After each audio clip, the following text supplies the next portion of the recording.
শুভ সকাল প্রিয় দর্শক। একুশে টেলিভিশনের প্রভাতী আয়োজন একুশের সকাল অনুষ্ঠানে আপনাদের সবাইকে স্বাগত জানাই। আমি জোনাকি জ্যোতি। দর্শক, নানান রকম বৈচিত্র্যময় স্বাদের আয়োজন আর সেই সাথে চমৎকার গান সবকিছু নিয়েই শুরু হোক আজকের সকালটি। সবাইকে আমন্ত্রণ জানাই একুশের সকালের আজকের আয়োজনে।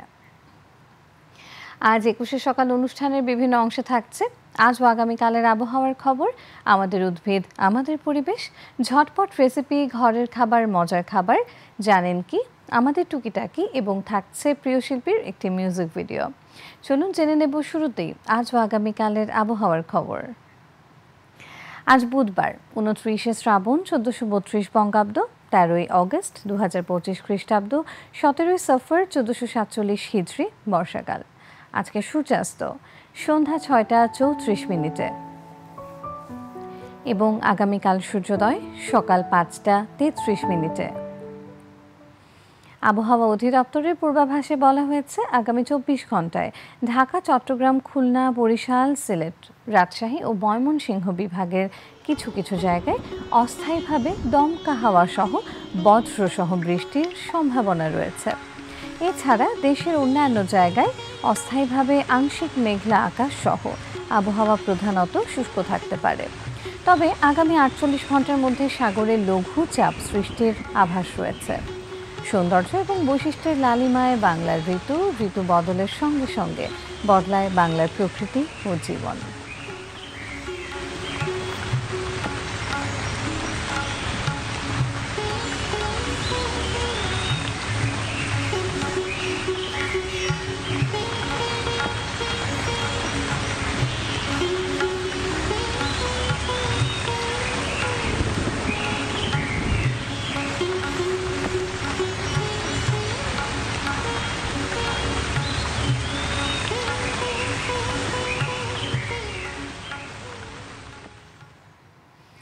প্রিয় দর্শক, শুরুতেই আমাদের আয়োজনে আজ থাকছে আমাদের উদ্ভিদ আমাদের পরিবেশ। আমাদের জীবনের ভীষণ গুরুত্বপূর্ণ একটি উপাদান উদ্ভিদ। মানুষ বেঁচে থাকার জন্য উদ্ভিদ থেকে যেমন অক্সিজেন গ্রহণ করে, ঠিক তেমনি উদ্ভিদও মানুষ থেকে কার্বন ডাই অক্সাইড গ্রহণ করে। প্রতিটি উদ্ভিদের আলাদা কিছু গুণাগুণ রয়েছে যা মানুষের জীবন ধারণে ভীষণ গুরুত্ব রাখে। প্রিয় দর্শক, এমনই কিছু উদ্ভিদের বৈশিষ্ট্য নিয়েই সাজানো হয়েছে আমাদের উদ্ভিদ আমাদের পরিবেশ সেগমেন্টটি। পাট শাক আমাদের দেশে খুবই জনপ্রিয়। এটি খেতে যেমন সুস্বাদু তেমনি পুষ্টিগুণেও ভরপুর। পাট শাক ভাজি, ডাল দিয়ে সহ বিভিন্ন উপায়ে খাওয়া যায়। পাট শাক অত্যন্ত পরিচিত এবং অনেকের কাছেই খুব প্রিয় একটি শাক। আমাদের দেশে যে ঋতুতে যে রোগ তার প্রতিকার থাকে সেই সময়ে পাওয়া শাকসবজিতেই। পাট শাক এমন একটি ঋতুতে পাওয়া যায় যে সময়ে পেটের সমস্যা সবচেয়ে বেশি হয়। যাদের দীর্ঘস্থায়ী পেটের সমস্যা তাদের জন্য খুবই উপকারী পাট শাক। যেখানে অন্যান্য শাক খেলে অনেকের পেটের সমস্যা হয়, গ্যাস হয়, সেখানে পাট শাক সাধারণত ওই ধরনের কোনো সমস্যা তৈরি করে না। তাই পাট শাক খাওয়া নিরাপদ। পেট ব্যথা, কোলাইটিস, ফাইবার বা আঁশযুক্ত খাবার খেলে যাদের পেটে সমস্যা হয় তারা পাট শাক খুব সহজেই খেতে পারেন। পাট শাকে রয়েছে বিভিন্ন পুষ্টিগুণ। এছাড়াও পাটের অর্থনৈতিক গুরুত্ব অপরিসীম। পাট সোনালী আঁশ হলো আমাদের বাংলার ঐতিহ্য। এই পাট এবং পাট শিল্পের সঙ্গে জড়িয়ে আছে আমাদের এক সফল ইতিহাস, মিশে আছে আমাদের সংস্কৃতি ও নিজস্বতা। আবহমান বাংলার প্রাচীনকাল থেকে বর্তমান পর্যন্ত এদেশের রাজনীতি, অর্থনীতির এক বিরাট অংশ পাট ও পাট জাতীয় পণ্যের সঙ্গে জড়িয়ে রয়েছে। বর্তমানে পরিবেশ সচেতনতা, পরিবেশ বান্ধব পণ্য, প্রাকৃতিক আঁশের অপার সম্ভাবনা এবং বিশ্ববাজারে পাট জাতীয় পণ্যের চাহিদার কারণে আবারও পাটের চাষ ও উৎপাদন বৃদ্ধি পাচ্ছে। কৃষি সম্প্রসারণ অধিদপ্তরের তথ্য মতে 2020 থেকে 21 অর্থ বছরে মোট পাট চাষ হয়েছে 6.82 লাখ হেক্টর জমিতে এবং 2021 থেকে 22 অর্থ বছরে মোট পাট চাষ হয়েছে 7.45 লাখ হেক্টর জমিতে। বাংলাদেশ বর্তমানে পাট উৎপাদনে দ্বিতীয় এবং পাট রপ্তানিতে প্রথম। বিশ্বে ক্রমবর্ধমান প্রাকৃতিক ফাইবারের চাহিদার কারণে পাটের রপ্তানি প্রতিনিয়ত বৃদ্ধি পাচ্ছে। তা থেকে প্রতি বছর বিপুল পরিমাণে বৈদেশিক মুদ্রা অর্জনের পথ সুগম হচ্ছে। রপ্তানি উন্নয়ন ব্যুরোর তথ্য মতে বাংলাদেশ 2020-21 অর্থ বছরের প্রথম মাস তথা জুলাইয়ে বিভিন্ন পণ্য রপ্তানি করে $391 কোটি আয় করে, যার মধ্যে $10,35,00,000 এসেছে শুধুই পাট থেকে। প্রিয় দর্শক, দেখছিলেন আমাদের উদ্ভিদ আমাদের পরিবেশ সেগমেন্টটি। আমাদের এবারের আয়োজনে থাকছে ঝটপট রেসিপি, ঘরের খাবার, মজার খাবার। দিনের শুরু থেকে শেষ পর্যন্ত আমাদের অনেকটা সময় কাটে ডাইনিং, আর তাই কিছুটা মুখরোচক আর কিছুটা স্বাস্থ্যসম্মত খাবারই থাকা উচিত আমাদের দিনের সব রকমের নাস্তার আয়োজনে। তবেই না দিনটাও কাটবে চমৎকার। ভোজন প্রিয় সেই সব মানুষের জন্যই আমাদের আজকের সকালের নাস্তার রেসিপির আয়োজন। আজ আমরা শিখব কিভাবে খুব সহজেই এগ ভেজিটেবল রোল বানাতে হয়। উপকরণগুলো জানিয়ে দিচ্ছি: ডিম 2টি, গোল আলু, ক্যাপসিকাম, ধনেপাতা, গাজর, পেঁয়াজ, ময়দা বা চালের গুঁড়া পরিমাণ মতো, লবণ পরিমাণ মতো। আর পরিবেশনের জন্য তৈরি করে নিতে পারেন মেয়োনিজ পেস্ট বা সালাদ। প্রিয় দর্শক, এবারে চলুন দেখে আসি এগ ভেজিটেবল রোল প্রস্তুত প্রণালীর একটি ভিডিও ক্লিপ।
প্রিয় দর্শক, দারুণ একটি রেসিপির আয়োজন দেখে নিলাম ঝটপট রেসিপি, ঘরের খাবার, মজার খাবার সেগমেন্টটিতে।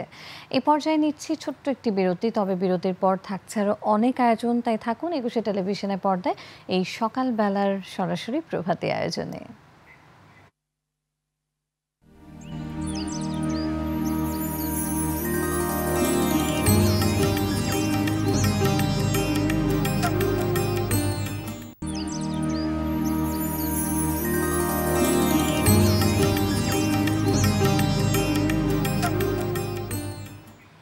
প্রিয় দর্শক, যেমনটা বলেছিলাম ছোট্ট বিরতি নিয়েই কিন্তু ফিরে এলাম আবারও একুশের সকালের আজকের আয়োজনে। সবাইকে স্বাগত জানাই আরও একবার।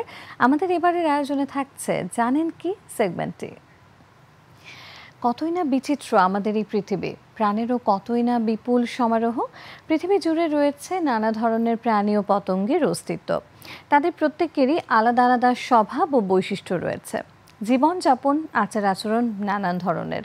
সেসব সম্পর্কে আমাদের ধারণাই বা কতটুকু? আজ আসুন জেনে নেব তেমনই কিছু জানা অজানা তথ্য। ময়ূর পাখি একটি অত্যন্ত সুন্দর পাখি।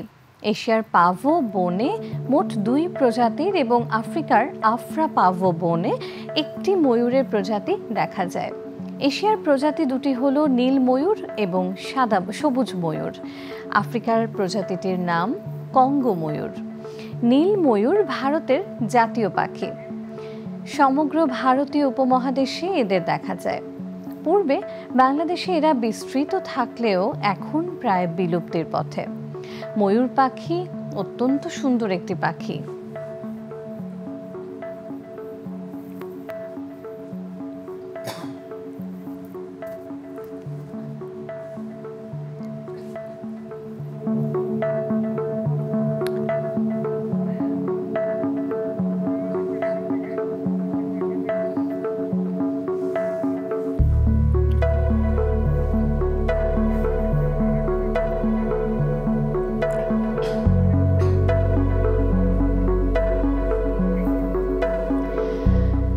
সবুজ ময়ূর মিয়ানমার থেকে জাভা পর্যন্ত বিস্তৃত।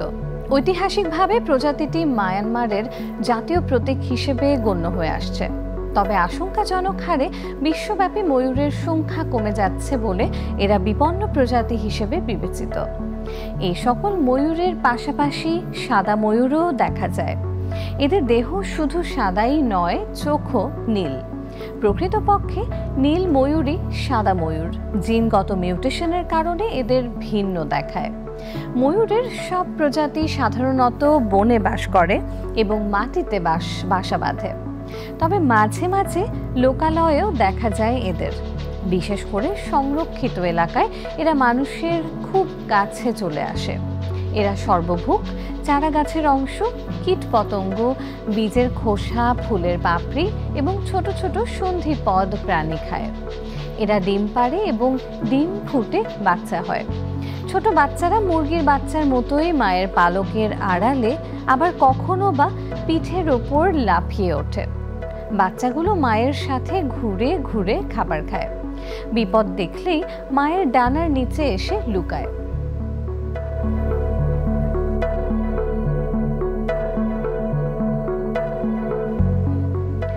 স্ত্রী ময়ূরকে আকৃষ্ট করার জন্য পুরুষ ময়ূর পেখম তোলে। এ কারণেই এরা অত্যন্ত আকর্ষণীয়। তবে ভারতীয় ময়ূরের মতো সাদা ময়ূরের পেখমে সোনালী পালক বা নীল রঙের বড় ফোঁটা নেই।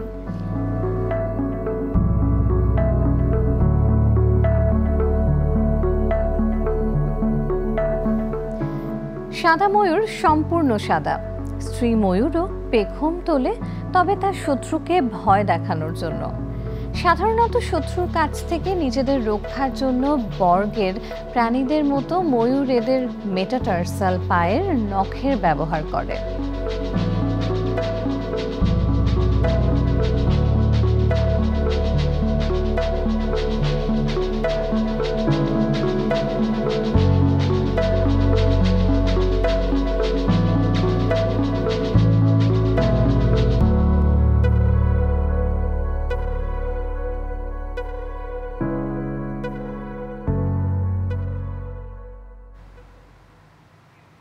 প্রিয় দর্শক, দেখছিলেন জানেন কি সেগমেন্টটি। এই পর্যায়ে নিচ্ছে ছোট্ট একটি বিরতি।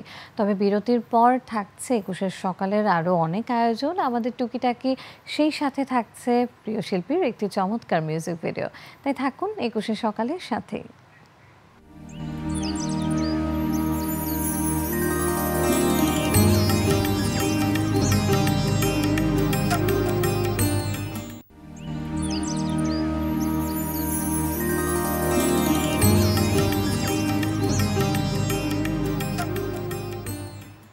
প্রিয় দর্শক, আপনাদের ভালোবাসার চ্যানেল ২১ টেলিভিশনের পর্দায় সরাসরি আয়োজন ২১ সকাল নিয়ে আবারও ফিরে এলাম ছোট্ট একটা বিরতির পর। আমাদের এবারের আয়োজনে আপনাদের জন্য থাকছে আমাদের টুকিটাকি সেগমেন্টটি।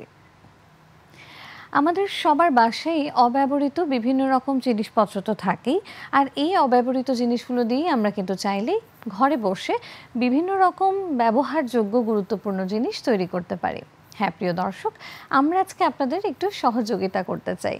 অপ্রয়োজনীয় অব্যবহৃত জিনিসপত্র দিয়ে কিভাবে ব্যবহারযোগ্য জিনিসপত্র তৈরি করা যায়, আমরা আজকে শিখব আমাদের টুকিটাকি সেগমেন্টটিতে। আপনার বাসায় যদি অব্যবহৃত একটি বাঁশ থেকে থাকে, তাহলে আপনি চাইলেই বাঁশটি দিয়ে তৈরি করে নিতে পারেন একটি আকর্ষণীয় বাঁশের প্রাকৃতিক গাছের টব। বাঁশ গাছের প্রাকৃতিক টব তৈরি করতে আপনাদের যা যা উপকরণ লাগতে পারে: একটি মোটা সাইজের বাঁশ, আপনার পছন্দের যে কোনো রং, আইকা এবং একটি চারা গাছ। এবার আমরা দেখে নেব এই বাঁশ গাছের প্রাকৃতিক টব তৈরির একটি ভিডিও ক্লিপ।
প্রিয় দর্শক, বাড়িতে বসেই কিন্তু এমন সহজ সুন্দর কিছু টব আমরা বানিয়ে ফেলতে পারি, যা আপনার বারান্দা কিংবা ঘরের কোণকে করে তুলতে পারে আরও বেশি দৃষ্টিনন্দন। দেখছিলাম আমাদের টুকিটাকি সেগমেন্টে।